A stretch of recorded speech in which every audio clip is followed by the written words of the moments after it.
Të nderuar shikues, u rikthyem në studio në këndin me personalitetet e ditës së sotme dhe temën për të cilën sot do të trajtojmë. Do të flasim sot për një temë tjetër edukative, do të ndalemi në një tjetër aspekt, le të themi, që ka të bëjë me arsimin, me shkollën, dhe do të flasim për ndikimin dhe rolin që ka shkolla në parandalimin e fenomeneve negative, këtë rast siç është bullizmi.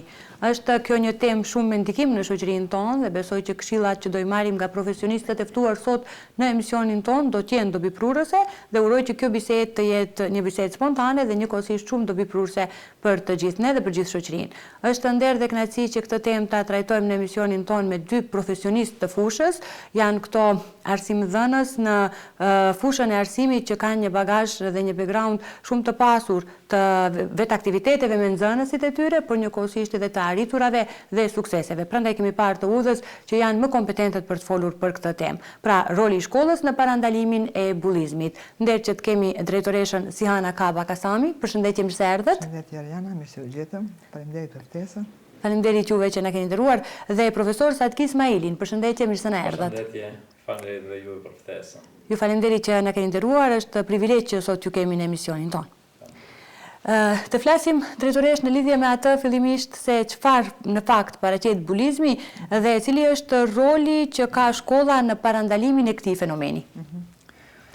Do të thënë kohëve të fundit ose viteve të fundit e më mirë fjala bullizëm përdoret me të madhe nëpër shkolla.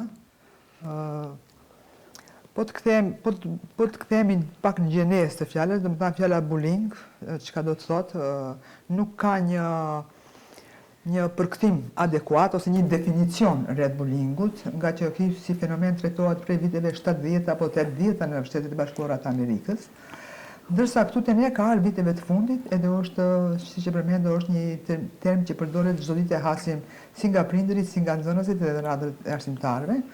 Do të thënë fjala bullying, do të thënë është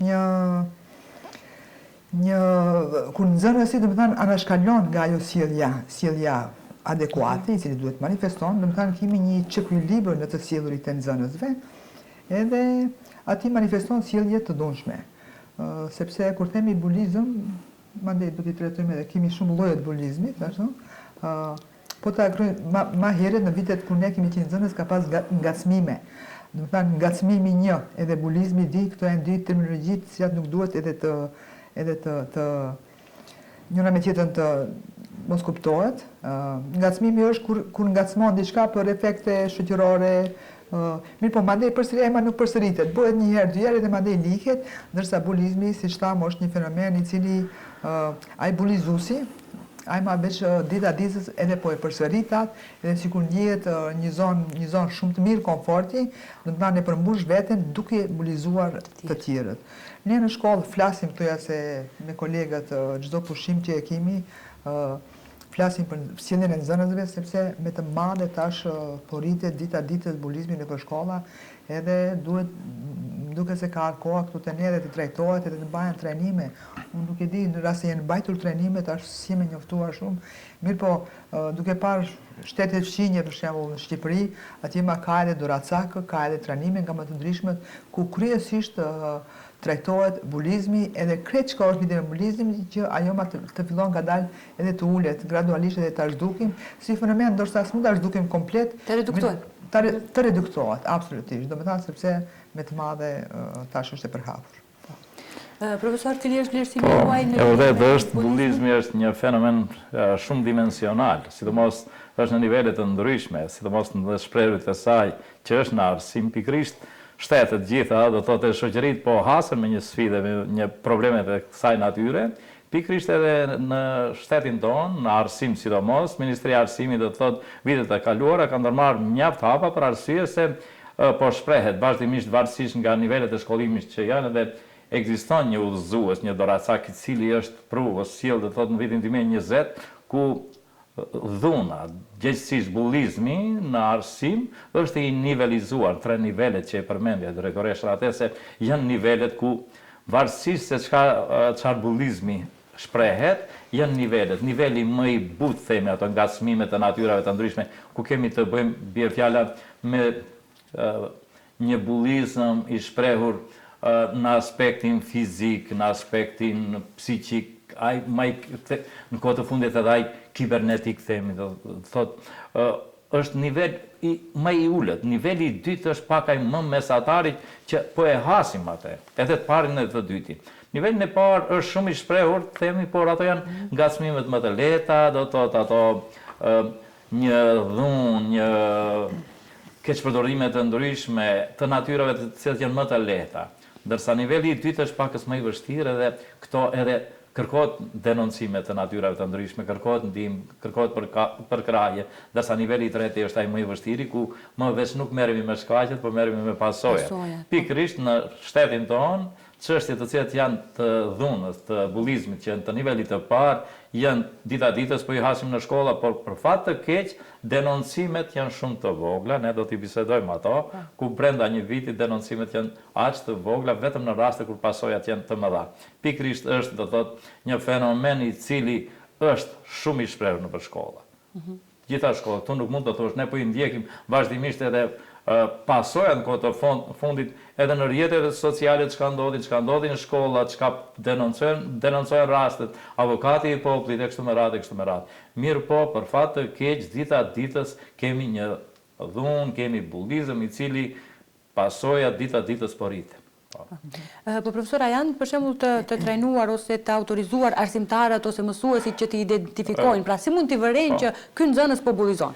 E vërtet është dhe thotë, janë ndërmarrë shumë hapa. Ministria e Arsimit dhe Shkencës, Byroja e Shërbimit të Arsimit, si dhe në bashkëpunim me shoqata të tjera, të nivelit, bie fjala edhe janë sjell mjaft rekomandime, dokumente nga Unioni Evropian, nga UNICEF-i për mbrojtjen e të drejtave të fëmijëve e kështu me radhë, të cilat vetëm kërkojnë të merren aktivitete të ndërmerren. Ka, do thotë, po ndonjëherë është ndodhur kjo në arsim, do thotë ajo që themi ne nga e thëna në të bërë një det i tërë. Të thot, ajo që në letër janë të shkruara shumë mirë, unë po ju tregoj të drejtën, i njoh mirë këto rekomandime, të udhëzime, doracakët, lidhje me dhunën dhe bullizmin që ndodhen në të gjitha nivelet, ku jepen sqarime shumë të qarta, të detajuara.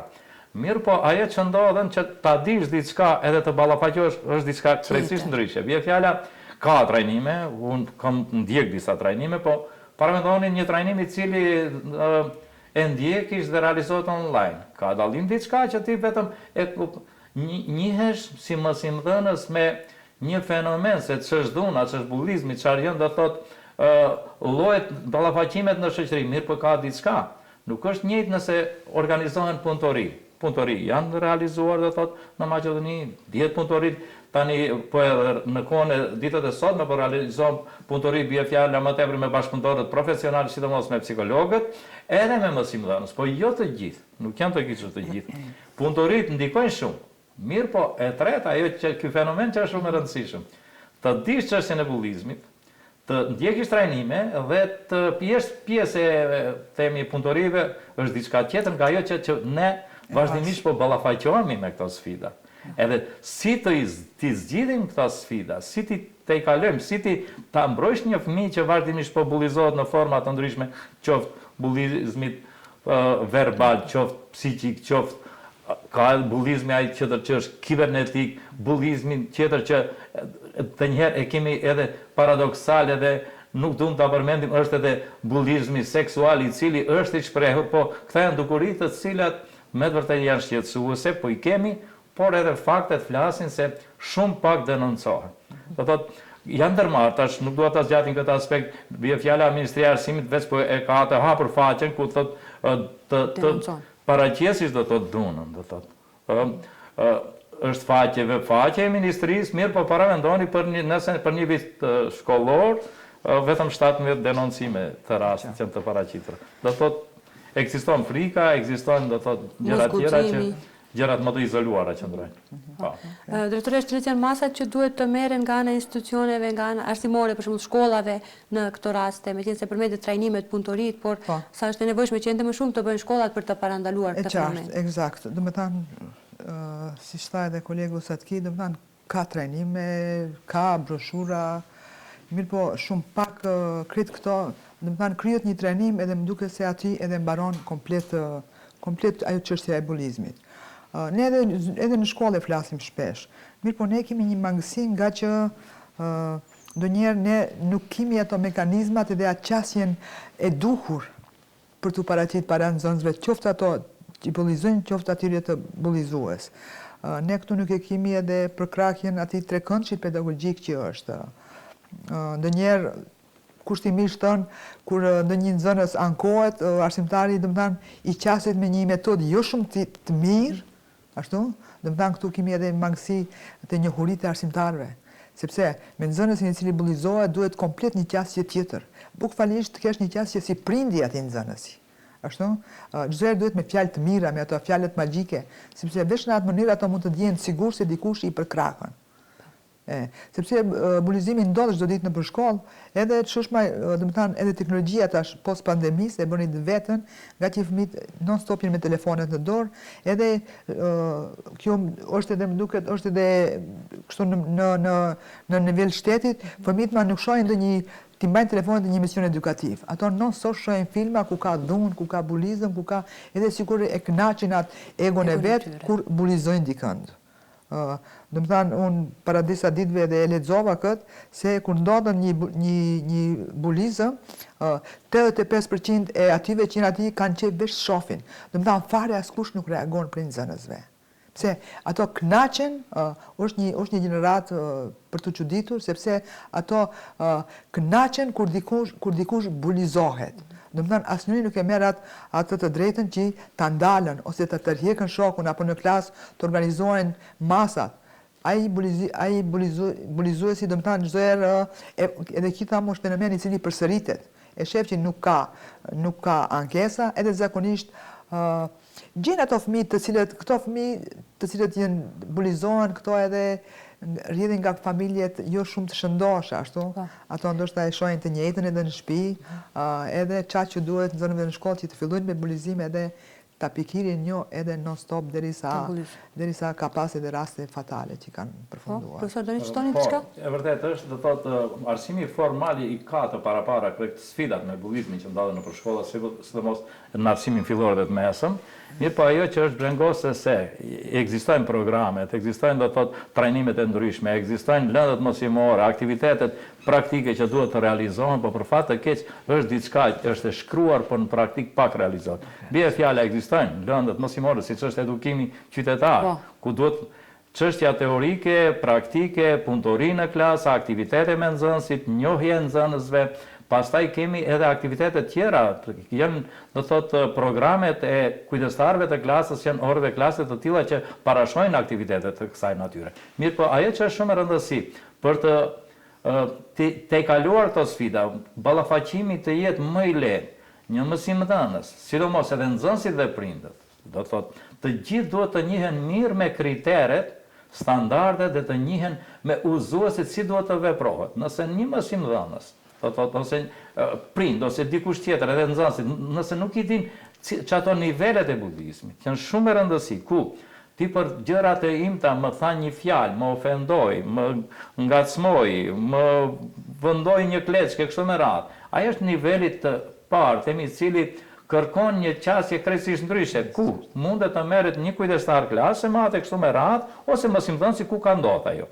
Pikërisht këto për t'i parandaluar. Mirë është që të ketë punëtori më të shpeshta. Këto janë mundësit, po a realizohen, për fat të keq që jo, nuk realizohen.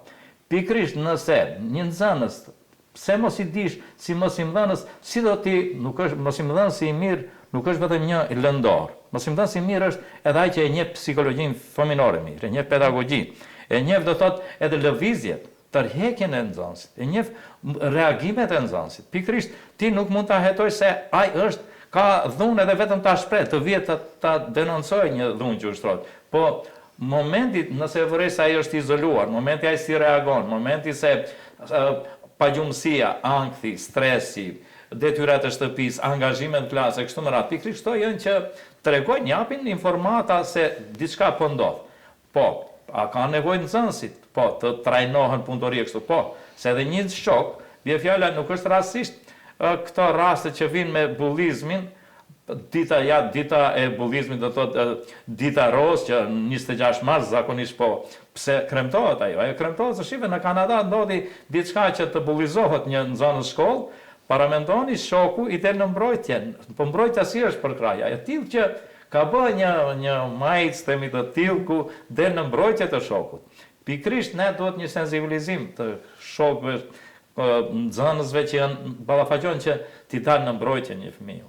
Jo ajtë të jetë një pjesë që ta mbingarkon, ta streson, ta bullizon e kështu me radhë. Po ekzistojnë, do të thotë mundësit mirë, po ajo që është shumë që s'duhet ta zgjati në këtë aspekt është që në shoqërinë tonë, në arsimin tonë sidomos, më tepër japim rëndësi gjërave të shkruara, administrative. Edhe me qëllime me prapavi tjetër, për ajo asaj që efektet të jenë më të mira. A dita ditës në për shkolla po i shikojmë pasoja.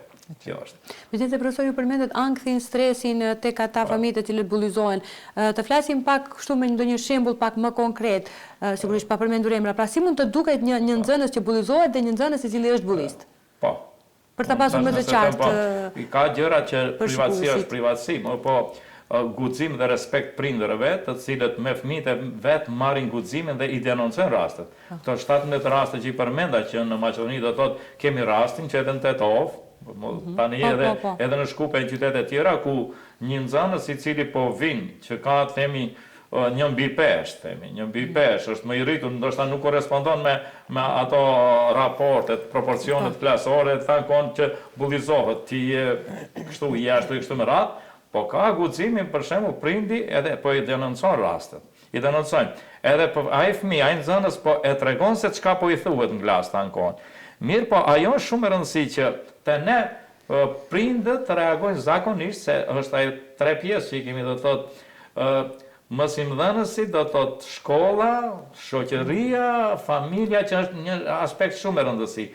Familja jo të reagon vetëm në atë pjesën atë hapësirë ku veç kur e shef një fëmijë të vetë të bullizuar. Do thotë shef, kjo është një mënyrë që thotë çdo prind kur i kthehet fëmia prej shkolle, do thotë pyetjet e para të jenë të natyrës se si e kalove ditën.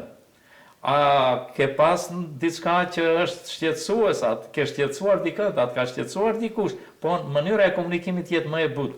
Të zbulojmë këto gjëra. Pikërisht ekzistojnë mënyra, po kjo është ai ngërthimi që themi i ati trekëndëshit pedagogjik që ka, do thotë, hapësirë të jepet, edhe familjes të jepet mësimdhënësve, shoqërisë, shokëve e kështu me radhë. Kjo është, do thotë, një fenomen mjaft i rëndësishëm që në vendet, në shtetin tonë është shumë i shprehur për fat të keq, ekzistojnë. Bullizmi do thotë është në nxënës në shkolla, por ne rrallëherë po e përmendim se bullizëm ka edhe ndaj mësimdhënësve. Po. Këto ndërlidhen po. Do të thënë shumë bukur ne që bullizëm ka. Po ka edhe, si që përmendet dhe kolegës, të ketë ngacmimet, i thot kështu, i thot ashtu, dhe me thanë ne, shoqëria jonë, zakonisht prindërit, nuk din do njerë të ndajnë shapin nga sheqeri, sepse i ka thanë dhe një fjallë edhe e thot me njerë më bullizohet. Jo, edhe ajo është ngacmim që duhet të flakët, se cili e ka drejtën e vetë. Mirë po, të ne është i shprekur edhe ki bullizmi i fshekt. Bullizmi i fshekt, ku i bullizojnë jashtë edhe ato mandej në shkollë nuk mund të bëjnë zë, si me thanë këto të bullizuarit, edhe këtu, si që përmendet e kolegu Satki, është shumë e rëndësi familja. Do të thënë familja e ndenën nuk kemi, për fat të keq, jo të gjithë këtu një pjesë do të përfshi se nuk kanë fare kontakt me fëmijët e tyre. Do të thënë prej shkollës tash edhe jeta ndoshta e bën atë vetën, mirë po çdo kontakt me fëmijën është një investim kapital. Ashtu, unë për nuk arsjetoj asnjë prind kur thotë se jemi në punë. Ati zero arsjetim, sepse mbi të gjitha është fëmia. Ashtu, fëmia është ajo që do të pasojë në gjithë botën. Edhe kështu që e kemi këtë bullizmin e fshet, edhe këto fëmijë zakonisht, këto ma krijojnë stres, e lanë mësimin, i paraqiten këto ankte, depresioni, apo nuk ushqehen mirë, shëndosh. Do të thënë ka shumë këto bullistët këto të fshektët që i bëjnë, po në asnjë mënyrë tam ato nuk arsyetohen, mirë po këtu edhe arsimtarët të duhet pak më shumë të jenë më ekspeditiv në këtë punë, nga që nuk është vetëm se kujdestari i klasës ai që duhet të merret. Ashtu? Se një tami është kujdestari edhe unë shkuj e mbaj qator të mësimit, qofsha lëndor, edhe të kryet obligimi i ndaj. Jo, ne duhet bëhemi gjithë, sepse e shohim ky fenomen po rritet dita ditës.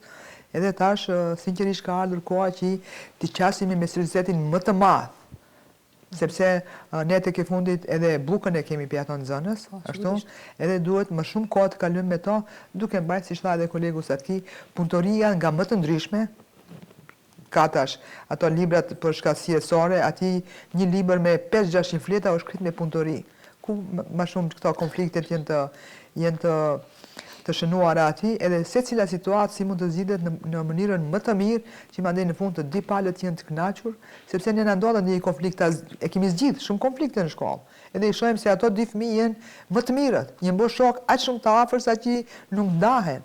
Domethënë, sinqerisht, alarmi është ka fillu të bie, shkolla gjithsesi duhet më shumë të mbajnë takime arsimtarët së bashku me nxënësit edhe të qasemi me seriozitet kësaj pune, sepse kemi fëmijë të cilët e mshefin atë edhe mandej ai kur pëlset ka pasoja.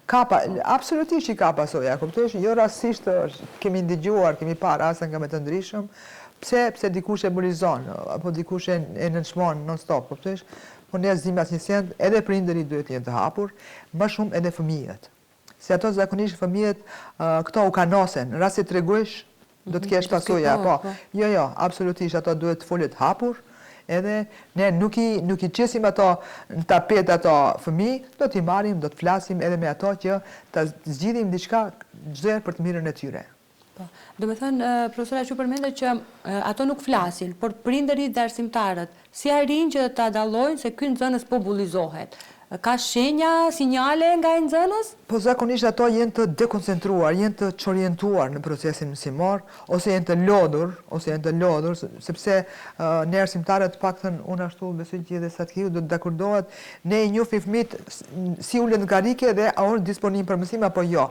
Domethënë vetë vijat e fytyrës e tregojnë a është kurioz për t'ia nisë mësimin apo është një i lodhur që gjithë natën ndoshta s'ka flet duke menduar se çka unë pret nesër ashtu apo si do t'ia bëj hallin, sepse fëmijët e sotit shumë pak janë të hapur me prindërit. Domethënë janë pak familje ato që flasin për kjo ma nuk është tabu, po duhet hapur me fol me fëmijët për çdo send të shoqërisë. Sepse jeta vazhdon, hasim në lloj-lloj rastesh nga më të ndryshmet. Edhe duhet, unë përsëri këtu them, prindërit duhet jenë më të afërt me fëmijët. Sepse në rast se kemi një bulizues, mandej prindi hapjen e parë që e bën, ai e bulizon edhe më shumë. Në vend që ai duhet ta ulim topin në tokë, ashtu, me fëmijën dihet. Atë për te asaj, në fund të ditës ato janë ka 13 vjet, 14 vjet është më e madhi te ne, klas 9. Ai është fëmijë. Truri ati akcepton edhe percepton shumë më ndryshe sa ne. Se ne zakonisht thomi kur e shohim gjithë ki djalë, si e bëre. Po ai e bën se është fëmijë. Edhe kështu që të mëdhejt, si një arsimtare, si prindërit, duhet ato ambicje t'i ulin pak ma në tokë, t'ju qasemi në atë mënyrën horizontale ato, sa jenë ato me qëto metoda, me qëto fjalë t'i qasemi, sepse në rast edhe ne i shkojmë edhe një bulizim nga ana jo, si s'të vjen turpe, si s'ke mbare, ti kështu e ti me vazhdu kështu, do të mbetesh rrugaq, edhe kështu që fëmin ne, mandej ne japim shkas dikujt që ai jashtë vazhdon ta bulizon. Besoj që gjithë këtu jemi fajtor. Desha të shtoje diçka, do thot për t'i identifikuar këto raste, do thot janë disa mundësi. Do thot ndoshta ka raste ku nxënësi vetë denoncon, se dikush po ushtron dhunë ndaj tij, po bullizon e kështu me radhë. Po kemi raste kur shprehet në mënyra të ndryshme, është themi i izoluar nga aktivitetet tjerëve nxënësve. Do thot nuk është i kyçur në aktivitete, e izolojnë nxënësit në aktivitetet sportive, në aktivitetet në klasë kështu me radhë. E vërejtë se nuk është prezent në orët mësimore, largohet ikën nga orët mësimore, jashtë kur e shikojsh dhe thot, po e shpren mënyra të ndryshme, është i vetmuar, e pikërisht ushqimi, çështja e pagjumësisë, kështu me radhë. Janë këto disa indikatorë që tregojnë se ata nxënës vetëm janë të bullizuar.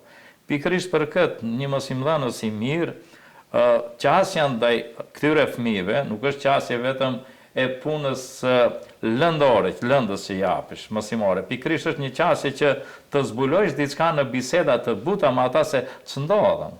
Sa nxënësi do thot din të njerë ti tregon të gjitha gjërat çka jo. Mirë, po edhe ai kanali i komunikimit do të jetë i tillë me nxënësin dhe me bashkëpunëtorët profesional dhe me organet varësisht nga çfarë lloj dhune, çfarë lloj bullizmi bëhet ai. Pikërisht jo për gjëra të imta, ato që përmend në nivelit parë, që ndërlehen ta më një herë do t'i thrasëm ato, këto e kështu me radhë. Pikërisht është momenti që Jo të kërkohet një ndihmë, një përkrahje vetëm ja te psikologu, shko te pedagogu, shko te drejtorit, te drejtoresha kështu me radhë. Jo.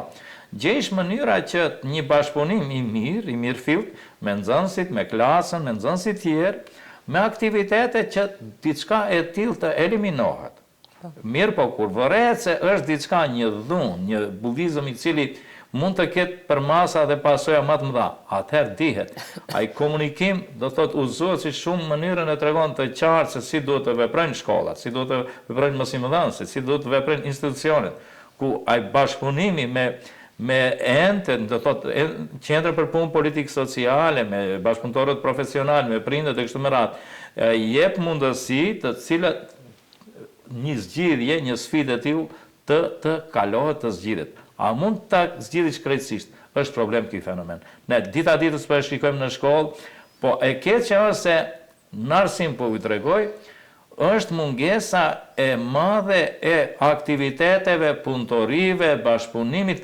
Pse mos organizojmë punëtori ku edhe prindët të jenë pjesëmarrës, pikërisht me ato komuniteti të jetë pjesëmarrës, të jenë nxënësit, edhe ne mësimdhënësit bashkë, ti sqarojsh çështjet, problemet. Pikërisht ne i marrim gjërat shumë janë formale, kemi edukim mediatik, kemi qasje ndaj kësaj punës, kemi këtë, ma të përmirëmi me çështje mungesash, vonesash, me probleme, sfida ditore, a çështje të cilat e bin deri në pasojë që ne po veç e shohim në nivel shtetëror se sa rritet, do thotë jo prezenca e nxënësve në aktivitete të ndryshme, jo prezenca në shkollë, mos interesimi për gjëra të ndryshme. A në anën tjetër, dita ditës po shohim se ç'ndodhen, sa fëmijë janë të dhunuar, edhe dhunë, jo vetëm shkollë, po dhunë familjare kemi, dhunë të ndërsjellë dhe kështu me radhë, kështu me radhë.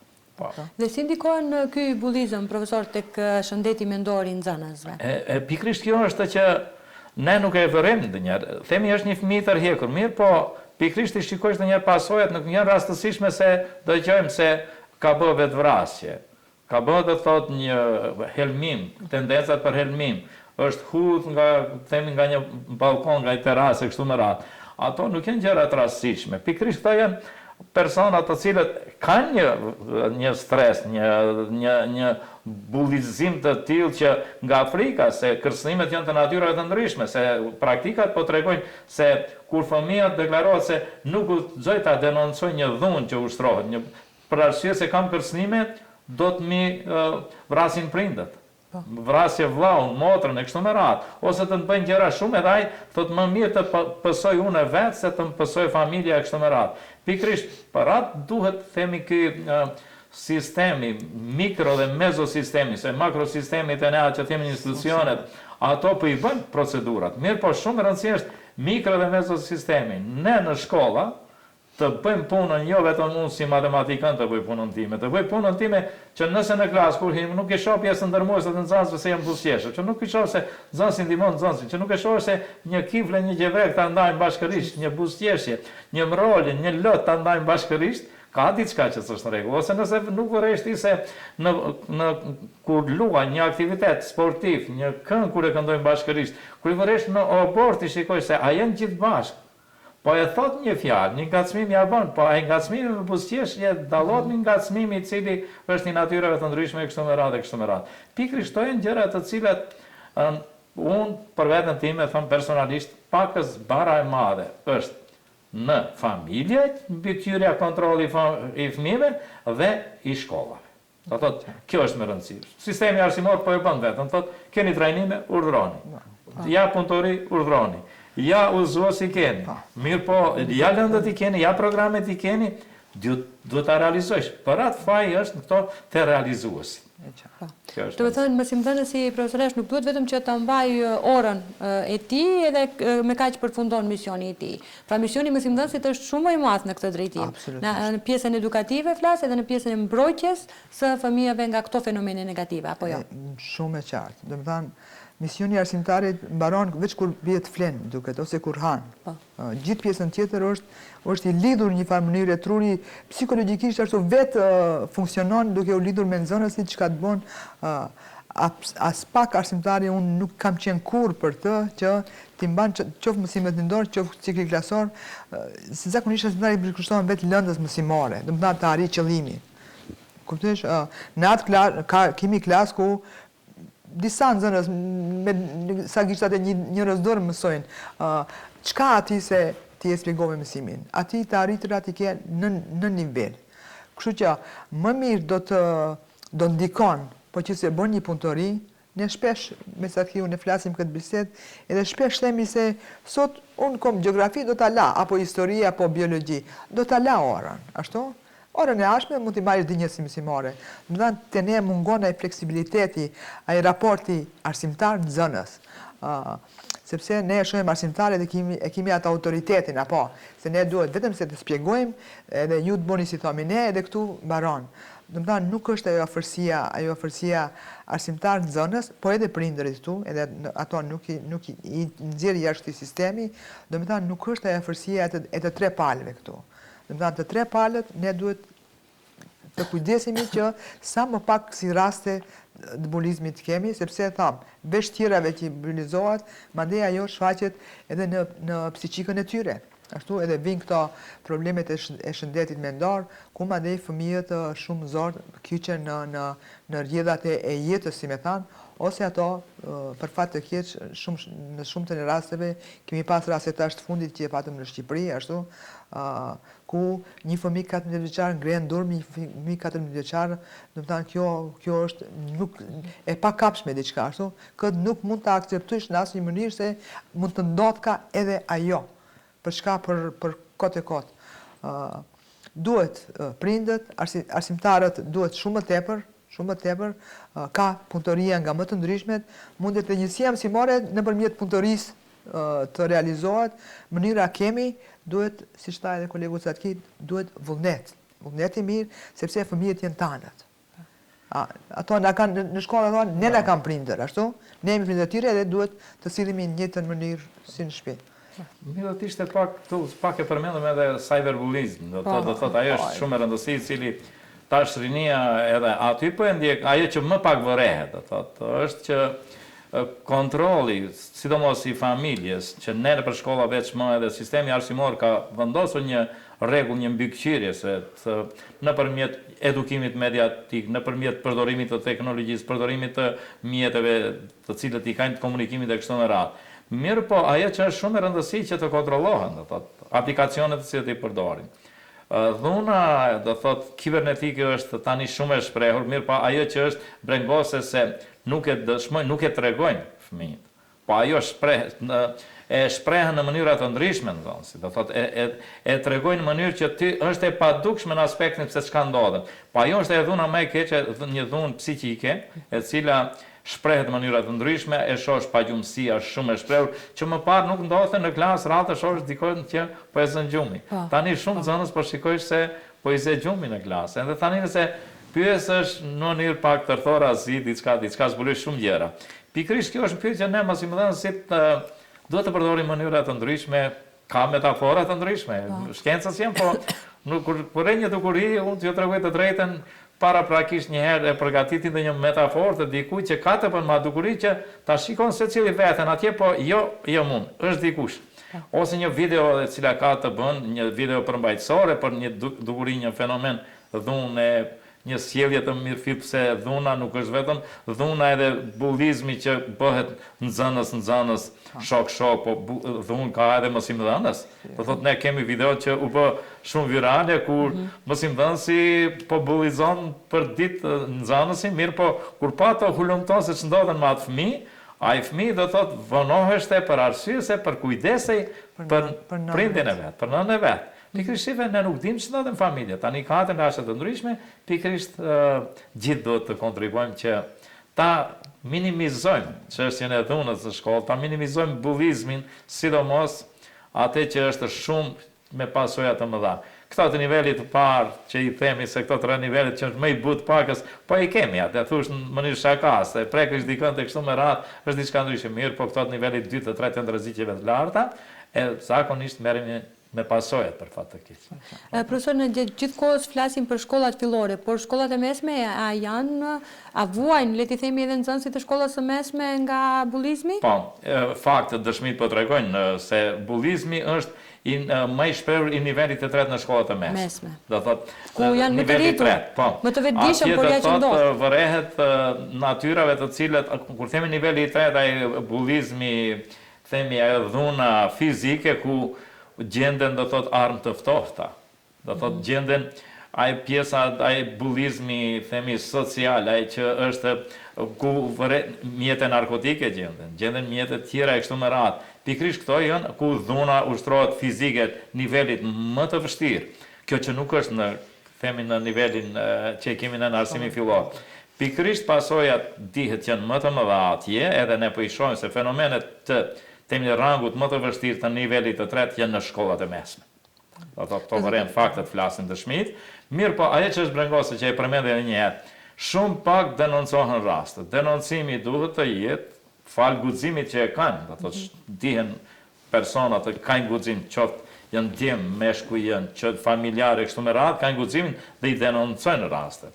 Do thotë i denoncojnë dhe bie një rast, do thotë pasojat janë, mirë po bëhet, do thotë një shoqëria, do thotë merr një shkollë, një mësim nga ajo që mos përsëritin gjëra. Si mund ta parandalojmë, folëm gjatë gjithë të këtij emisioni, po megjithatë cila do të ishte porosia juaj dhe si duhet të funksionojë ai trekëndshi i artë pedagogjik për cilin po flasim zakonisht, si duhet të funksionojë për ta parandaluar këtë fenomen por dhe fenomene të tjera që mund të jenë pjesë e procesit edukativ.